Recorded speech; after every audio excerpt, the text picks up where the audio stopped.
Hey friends, we are live. I haven't been live on YouTube or TikTok for a long time. It's quite early in the day, so I doubt many people will see this till later on. So I'm not going to wait, I'm just going to get straight into it. So today's live is going to be about the Gnostic Gospels, and we are. Oh, TV's on. We are going to look at the one that critiques Noah's Ark. So it is called The Apocalypse of Adam. And I've spoken about the Gnostic Gospels before a lot, especially on YouTube, and they always do really well. And I think it's just because they are stories that everyone has heard.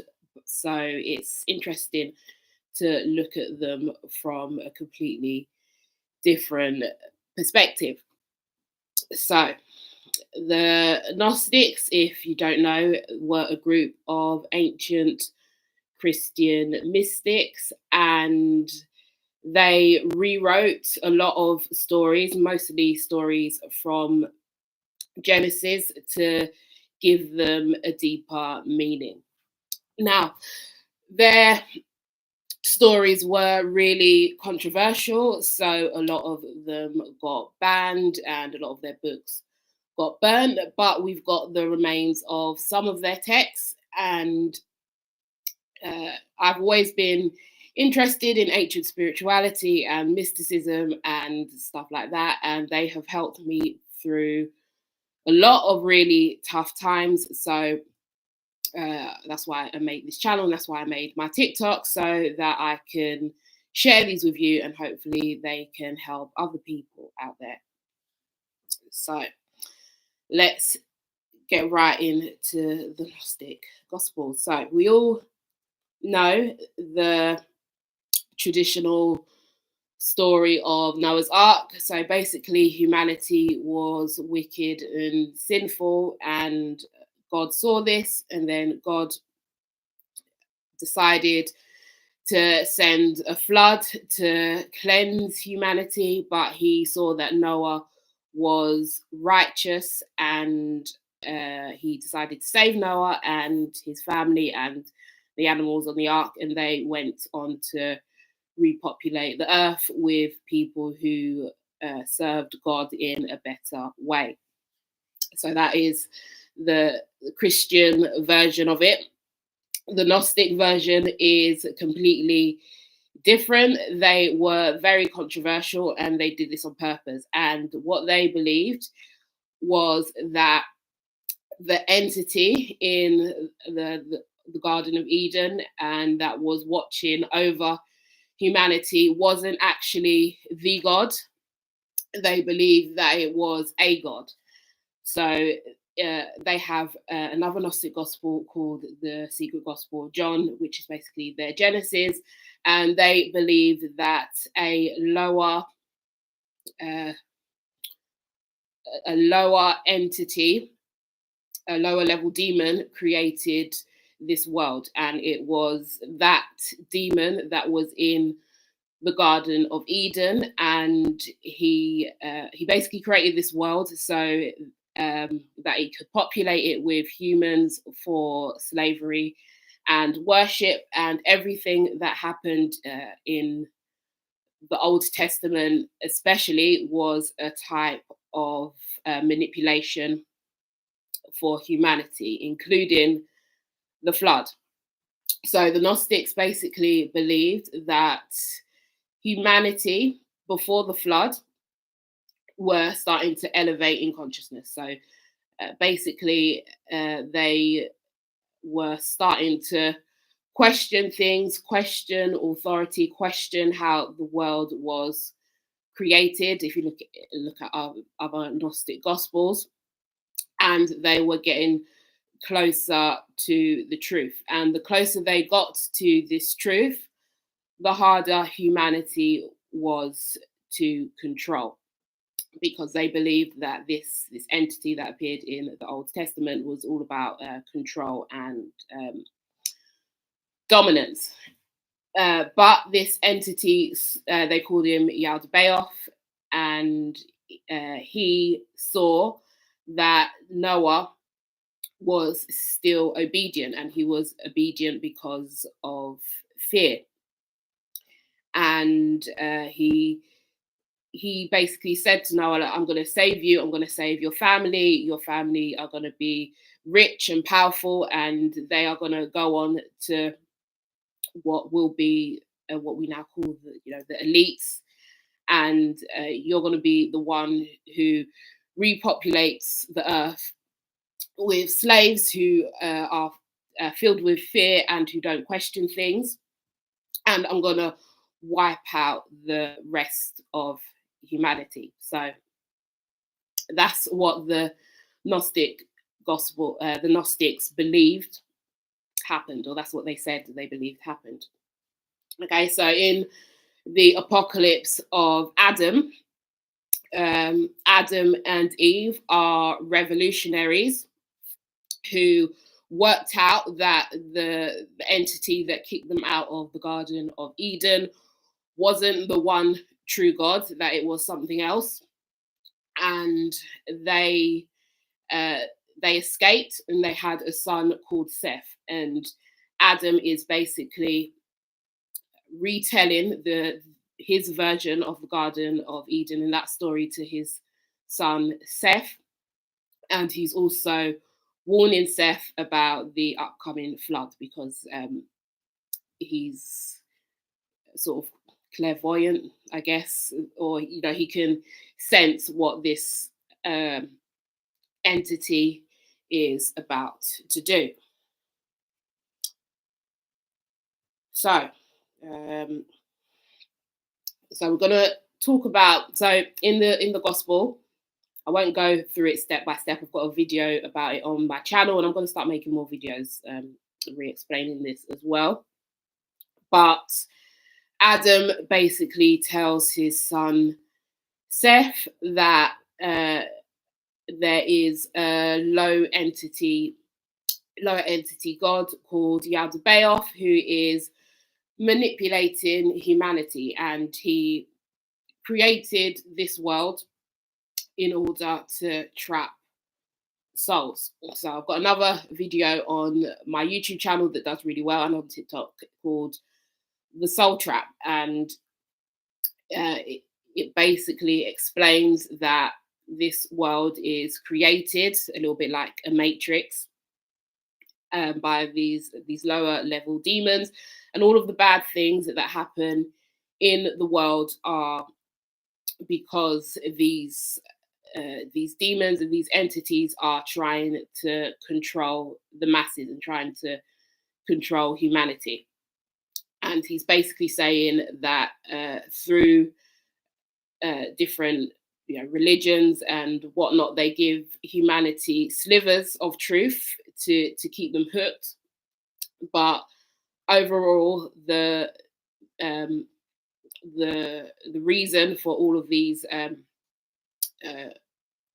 schools of thought are to control us rather than to liberate us. Okay, so I'm just gonna go back to my notes.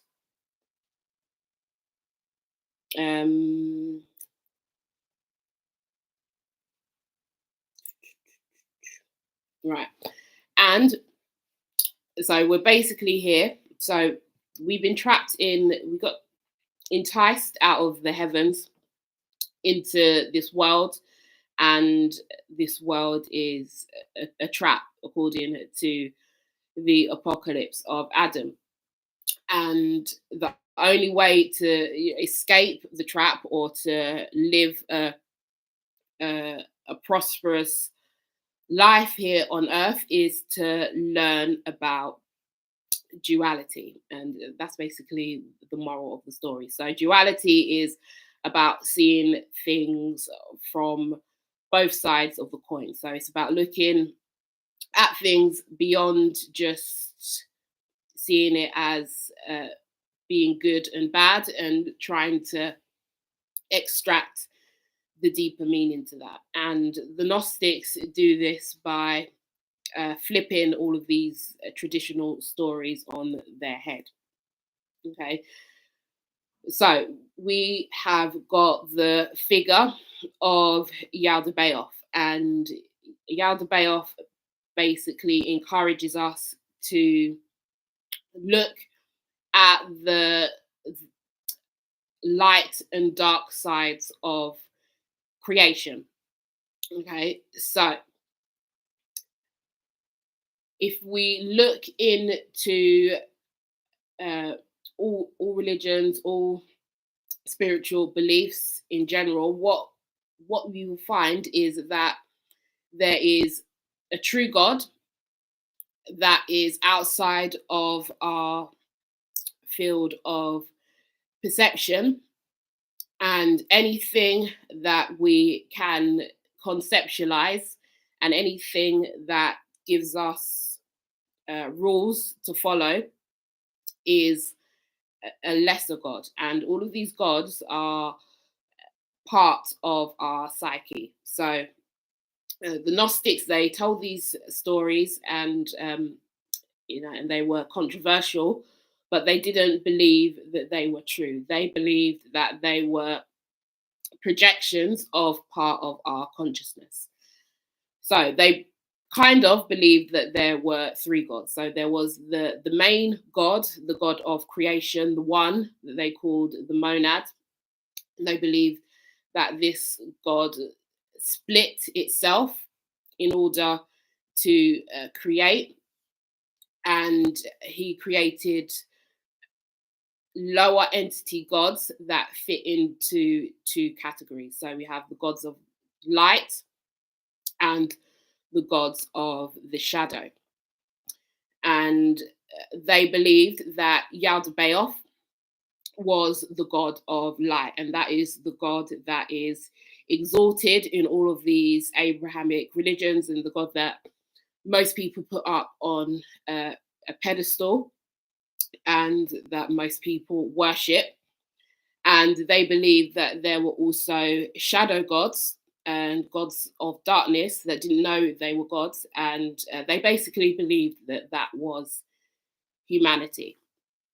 So in most religions, we are taught that divinity is separate from us, and it's very hard to reach, and only this external god of light, who represents order and sometimes extreme control, only that god possesses divinity, and they believe that humans don't have it, and that we are born into sin and things like that. The Gnostics didn't believe that was true, and many mystics, not just the Gnostics, they didn't believe that's true. They believed that all humans were gods in their own right, but that divinity had been hidden from them, and it was deep inside of them, and the Gnostics called it a divine spark. And it's basically the human intuition and the part of us that makes us creative. Okay, so we have the god of light, which is Yaldabaoth, who is the one that we are told to emulate all the time. And then we have the gods of the shadows. So the shadow represents creativity, freedom, desire, self-expression. But the gods of the shadows, or the humans, we can basically be very chaotic. Okay, and all humans who embody those qualities can be chaotic. So on one end of the scale, we have entities that are too rigid, and then at the other end of the scale, we have entities that are extremely chaotic and sometimes unstable. And we're in this constant battle with each other.